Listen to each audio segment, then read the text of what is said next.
www.cjms.ca. On m'a demandé à quelques reprises, et puis j'ai un courriel ici, on me demandait qu'est-ce que c'est qui a été très mal dans ce siècle. Je pense qu'en général, il y a un monsieur qui m'a fait parvenir un document assez intéressant qui confirme un peu toute notre philosophie à l'édition. Un monsieur qui m'a fait parvenir un document qui semblerait tout ce qu'un père de famille a dû subir depuis 1918 et ça concerne beaucoup de personnes. D'abord, on en a parlé déjà.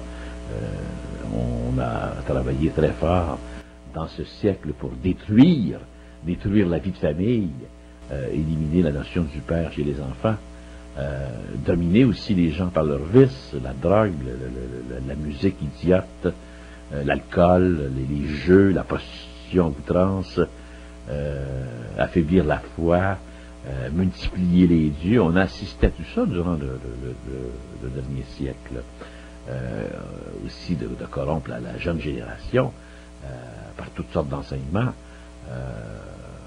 On a aussi miné le respect pour la religion, discrédité autant que possible les prêtres, en répandant sur leur compte toutes sortes d'histoires. Vous avez vu les journaux, mesdames, messieurs, si vous avez suivi ça, un peu toutes les histoires scandaleuses, encourager la haute critique, saper la base des croyances. Tout ça, ça a provoqué des schismes, des disputes. On a empoisonné les esprits par des théories des faces. Tout le vacarme, tout ce qui savait, tous les bruits, la musique forte, tout ça. Mais c'est tout voulu, ça c'est pour affaiblir les corps. Et puis ça produit diverses maladies aussi. Tout ce mécontentement là, qui provoque de la haine puis de la méfiance entre les classes sociales, ça va tout ensemble, ça. Puis toute la vieille bourgeoisie, là, c'est qui avait des belles traditions et puis qui étaient des beaux modèles. On s'est organisé pour qu'on déteste, les bourgeois et le reste, démoraliser les classes supérieures par tous les moyens et provoquer la fureur des masses avec toutes les stupidités, puis tout ce qu'on a entendu, puis tout ce qu'on a vu, là, c'est pas possible, tout le travail qui s'est fait sur ce plan-là. Et puis aussi encourager toutes sortes d'utopies pour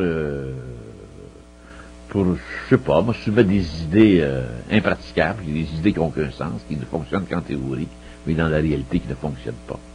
Alors, c'était un peu ça finalement, puis renverser aussi les monarchies, établir partout des républiques, ça c'était un gros travail qui a été fait durant ce siècle à travers le monde. Et puis aussi intriguer pour que les postes les plus importants soient confiés à des personnes ayant caché quelques secrets. Ça, on l'a vu aussi, puis bien souvent organiser des monopoles. On a préparé l'humanité à l'agonie, et puis je pense que l'humain va devenir de plus en plus, il commence à être épuisé, et puis par toutes sortes de souffrances, toutes sortes d'angoisses, et j'ai l'impression que on s'en va vers d'autres choses. Moi je suis convaincu, on peut pas dire quand, mais c'est bien certain. Alors, donc ça confirme un peu tout le document qu'un monsieur m'a fait parvenir ici par courriel. Ça n'a pas de bon sens. On vient tout juste de commencer l'émission. Et nous autres à dire à sa fin. Oui. On a des belles conversations. Des appels fort intéressants. Oui, mais il y a des soirs comme ça où les auditeurs, les auditrices nous inspirent. Hein? Et ça varie comme ça chaque soir. C'est ça qui est merveilleux. Animer une émission. C'est pour ça que j'ai toujours aimé les émissions de ligne ouverte, les tribunes téléphoniques, parce que ça apporte tellement de variété. Hein? Chaque personne a sa vie personnelle, à ses problèmes mineurs, majeurs. Il y en a qui ont des esprits empoisonnés, d'autres qui sont mécontents. Des personnes, par exemple, qui abandonnent des traditions, d'autres qui sont traditionnalistes. Alors, je trouve que c'est bien. Une action démoralisée, il y en a qui sont remplis.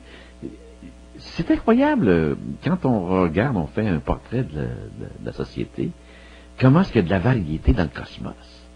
Tu sais, quand tu dis qu'il y a des milliards d'êtres humains, M. Charlebois, avez-vous déjà pensé à ça? Puis il n'y en a pas deux pareils. Ça, c'est vrai. Hein? Mais ça, c'est un miracle, ça. Phénoménal. Écoutez, des milliards d'êtres humains, puis il n'y en a pas deux pareils. En passant, j'ai reçu aussi, j'ai pas eu le temps au début d'en parler, une très belle lettre de... On a beaucoup d'appels, je pense. Hein? On va en prendre, ça sera pas là. Beaucoup d'appels, on va en prendre, ça sera pas là.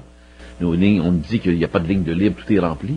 Mais je voulais dire qu'on a eu un auditeur qui me disait réaction quand on a parlé de traditionnalisme, mais ô combien intéressant votre dernier auditeur de la fraternité Saint-Pierre.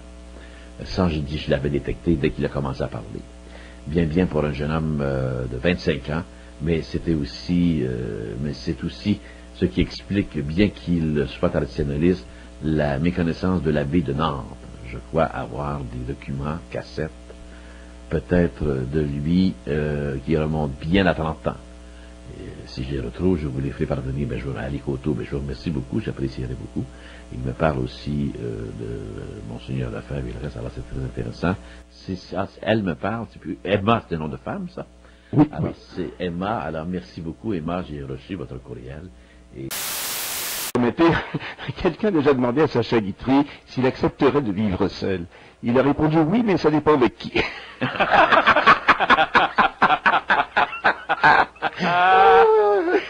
Bonne soirée, bonne fête. Oui.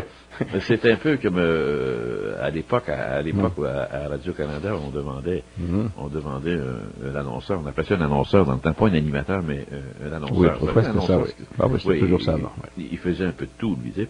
Alors, il y a un monsieur qui se présente et qui demande au chef annonceur, qui était à l'époque Miville Couture. Je ne sais pas si vous avez entendu parler.